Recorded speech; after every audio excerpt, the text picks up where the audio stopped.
সাতক্ষীরার ভোমরা স্থলবন্দর দিয়ে ৪ মাসের ব্যবধানে ভুট্টা আমদানি কমেছে ১,০০০ টনেরও বেশি।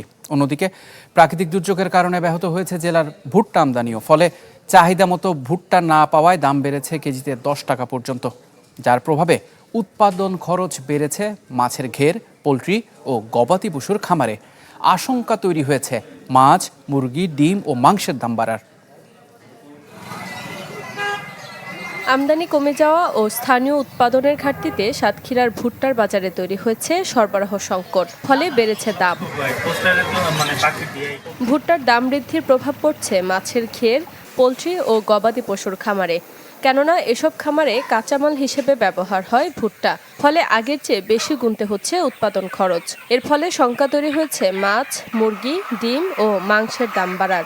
মাছের দামের চেয়ে আমার ফিডের দাম বেশি হয়ে যাচ্ছে। এক্ষেত্রে আমাদের ঘের মালিকদের অসুবিধা হচ্ছে।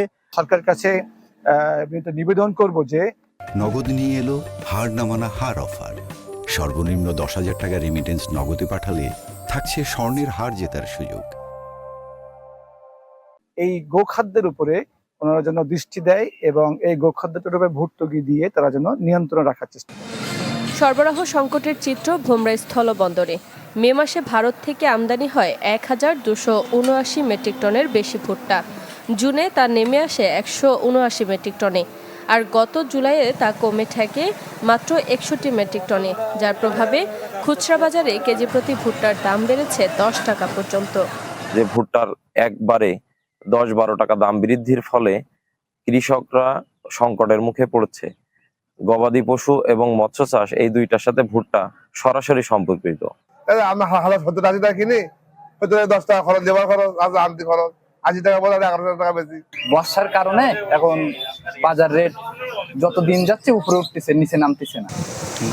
যোগান সংকটের কারণ হিসেবে উৎপাদন কমে যাওয়াকে দায়ী করছে কৃষি অধিদপ্তর। বলছে প্রাকৃতিক দুর্যোগে ব্যাহত হয়েছে সাতক্ষীরায় ভুট্টার চাষাবাদ। সাতক্ষীরা যেহেতু উপকূলীয় জেলা, এখানে মাঝে মধ্যেই ঝড় হয় এবং ঘন ঘন বৃষ্টি হয় বর্ষা মৌসুমে, যার কারণে খরিফ 1 এবং খরিফ 2 মৌসুমে এখানে ভুট্টা চাষ করা সম্ভব হয় না।